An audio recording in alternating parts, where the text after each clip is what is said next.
స్వాగతం, శుభస్వాగతం. మా దివ్యవాణి ప్రేక్షకులకు ఘన స్వాగతం.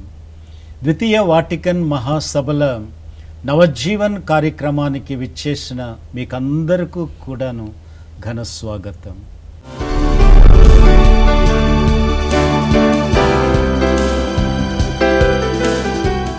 ఈ కార్యక్రమంలో మనం ద్వితీయ వాటికన్ మహాసభలు రెండవ పత్రం సాంఘిక సమాచార సాధనాల గురించి చూస్తూ ఉన్నాము.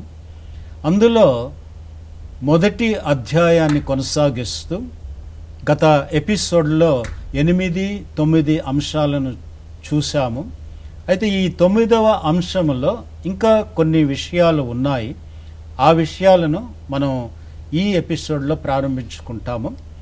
మరి ఈ నవజీవన్ కార్యక్రమానికి మనకు ముఖ్య అతిథులు ఇద్దరు ఉన్నారు. ఒకరు సిస్టర్ కీర్తన గారు, మరి శ్రీమతి శోభా జోసెఫ్ గారు. వీరికి స్వాగతం పలుకుతూ ఉన్నాము. వీరి రాక వలన మనకెంతో ఆనందాన్ని, సంతోషాన్ని కలిగిస్తూ ఉన్నది.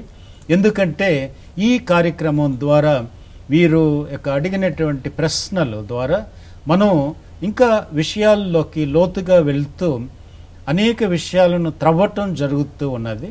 ఆ విధంగా మనకు తెలియనటువంటి శ్రీసభ అందించేటటువంటి అంశాలను మరింత లోతుగా, మరింత వివరంగా తెలుసుకోవడానికి మనకు అవకాశాన్ని కల్పిస్తూ ఉన్నారు.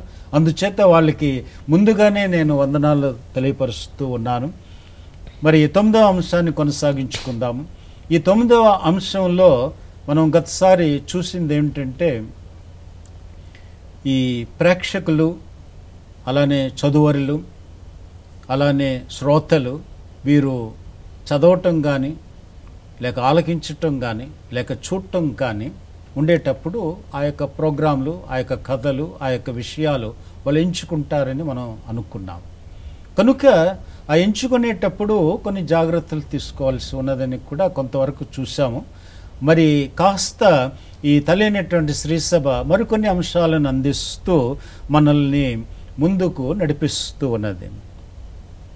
సంపూర్ణ వ్యక్తిత్వ వికాసానికి ఒకటి సుగుణ సంపన్నులను చేసేవిగా ఉండాలి అని తెలియపరుస్తున్నాను. మనం ఒక కథ చదివినా, ఒక వ్యాసం చదివినా, లేకపోతే ఒక విషయం రేడియో ద్వారా ఒక పాట ఆలకించిన, ఒక కార్యక్రమాన్ని మనం ఆలకించిన, అలానే ఈ యొక్క దివ్యవాణి ప్రోగ్రాంల ద్వారా ఒక ప్రోగ్రాము మనం చూసినప్పుడు దాని ద్వారా ఈ మనసు అన్నటువంటిది సుగుణ సంపన్నతతో వికసించాలి.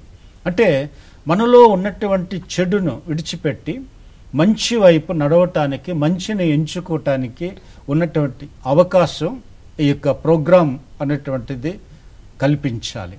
ఆ విధంగా మనం ఆ మంచి కథను, మంచి వ్యాసాన్ని, మంచి ప్రోగ్రాంని మనం తీసుకునేటప్పుడు ఇది మనలో ఒక మంచి మార్పును మనం కోరుకోవలసి ఉన్నది.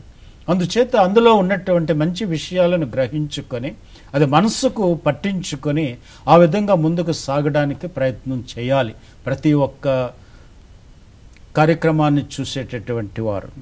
అలానే రెండవది, ఆత్మకు అంతరంగాలకు హాని కలిగించేవిగా ఉండకూడదు అని తెలియపరుస్తూ ఉన్నది. ఎందుకంటే ఆత్మకు అంతరంగానికి హాని కలిగిస్తే ఇక ఆ కార్యక్రమం కానీ, ఆ కథ కానీ, లేదా ఏ ప్రోగ్రాం అయినా సరే అది పనికిరాదు. ఎందుకంటే మనుషుల్ని చెడిపేటట్లుగా ఉండకూడదు, మనుషులు బాగుపడేటట్లుగా ఉండాలి, మనసు వికసించేటట్లుగా ఉండాలి. అంటే ఆ ప్రోగ్రాంలు చక్కగా ఉండాలి. అలానే మనం మంచి ప్రోగ్రాంలు ఎంచుకున్నప్పుడు తప్పకుండా మనం మంచినే స్వీకరించగలుగుతాము. కాబట్టి ఈ స్వీకరించినప్పుడు ఈ అంశాలు మనకు దోహదకరంగా ఉండాలి, మనకు సహాయకారిగా ఉండాలి. మన యొక్క మనస్సులు వికసితమై సొంపుగా ఉండటానికి, మంచిగా ఉండటానికి, తల్లినటువంటి శ్రీసభ కోరేటటువంటి విధానంలో జీవించటానికి, మంచి క్రైస్తవ జీవితాన్ని జీవించటానికి ఉన్నటువంటి పద్ధతిలో మనల్ని మార్పుకు గురి చేసేటట్లుగా ఈ కార్యక్రమాలని మనం ఎంచుకోవాల్సి ఉన్నది తల్లినటువంటి శ్రీసభ తెలియపరుస్తున్నది. ఇక మూడవది, ప్రవర్తన మీద దుష్ప్రభావం పడకుండా చూడాలి. ఎందుకంటే మన వ్యక్తిత్వం మీద ఆ ప్రభావం అన్నటువంటిది పడకూడదు. దుష్ప్రభావం, ఈ దుష్ప్రభావం ఎప్పుడైతే మనిషి మీద పడిందో మనిషి పాడైపోవడానికి, చెడిపోవడానికి అవకాశం ఉందన్నమాట. ఫాదర్, దుష్ప్రభావం పడకుండా చూడాలని అన్నారు కదా, మరి ఎలా చూడగలమో వివరిస్తారా? తప్పకుండా వివరిస్తాం. ఈ దుష్ప్రభావం అన్నటువంటిది మనిషి మీద పడినప్పుడు అది చాలా ప్రభావితం చేస్తుంది కొంతమంది. ఎందుకంటే ప్రజల్లో కొంతమంది గట్టిగా ఉన్నటువంటి వాళ్ళు ఉంటారు, మానసికంగా దృఢంగా ఉన్నటువంటి వాళ్ళు ఉంటారు. అలానే కొంతమంది మనుషులు మానసికంగా కొద్దిగా తక్కువ బలం కలిగి ఉంటారు. వీళ్ళనే పుస్సిలానిమారు అని అంటాం. పుస్సిలానిమారు అంటే ప్రతి ఒక్క చిన్న ప్రభావానికి కూడా వాళ్ళు లోనైపోయి ఎవరెవరు ఏమేమి చెప్తున్నారో అవన్నీ కూడా మనసుకు పట్టించేసుకొని వాళ్ళు ఆ విధంగా ప్రవర్తిస్తారన్నమాట. అంటే ప్రతి ఒక్క చిన్న విషయానికి కూడా ప్రభావితులైపోతారు. అందువలన ఇది చెడా, ఇది మంచా, ఇది చెడు చేస్తుందా, ఇది మంచి చేస్తుందా అనేటువంటి ఆలోచన అంత గట్టిగా ఉండదు వాళ్ళకి. ఎంచుకునేటటువంటి పరిస్థితి చాలా తక్కువగా ఉంటుంది వాళ్ళకి. కనుక ప్రతి ఒక్క విషయానికి కూడా వాళ్ళు ప్రభావితులైపోయి చెడిపోవడానికి అవకాశం ఉన్నది. అంటే ఈ దుష్ప్రభావం అన్నటువంటిది వారి మీద ఎక్కువగా పనిచేస్తూ ఉంటుంది. కాబట్టి ప్రవర్తన మీద దుష్ప్రభావం పడకుండా చూడాలి అనేటప్పుడు ఇప్పుడు కుటుంబంలో లేకపోతే ఒక విచారణలో ఎవరైతే తక్కువ బలం కలిగి ఉన్నారో అటువంటి వారిని గమనించి, ఇంట్లో అయితే గృహస్థులు, తల్లిదండ్రులు, పెద్దలు ఉంటారు, వాళ్ళు వారిని గమనించి, అలానే విచారణలో అటువంటి వాళ్ళు కొంతమంది ఉంటారు. అటువంటప్పుడు గురువు లేకపోతే ఉపదేశి లేదా ఇంకా కొంతమంది పెద్దలు గమనించి వారిని బలపరచడానికి ప్రయత్నం చేయాలి. వారి యొక్క ఆలోచన ధోరణి, బాబు ఇలా కాదు, అమ్మ ఇలా కాదు అని నచ్చ చెప్పడానికి ప్రయత్నం చేస్తూ ఉండాలి. వారి యొక్క మనస్సును బలపరచాలి. ఈ మనస్సును ఏ విధంగా బలపరచగలం?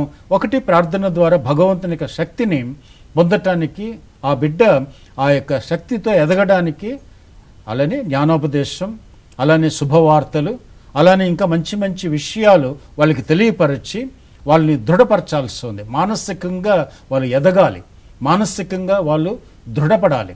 అలా దృఢపడినప్పుడు వాళ్ళ యొక్క ఆలోచన ధోరణి చక్కగా మారుతూ ఉంటుంది. వాళ్ళు కూడాను స్వయం ఉపాధి మీద వాళ్ళు నిర్ణయాన్ని తీసుకోగలుగుతారు. వాళ్ళంతటా వాళ్ళు నిర్ణయాన్ని తీసుకోగలిగినప్పుడు వాళ్ళు బలపడినట్లే లెక్క. అందుచేత అటువంటి వారిని ఎంచుకొని వాళ్ళని బలపరచడానికి ప్రయత్నం చేయాలి.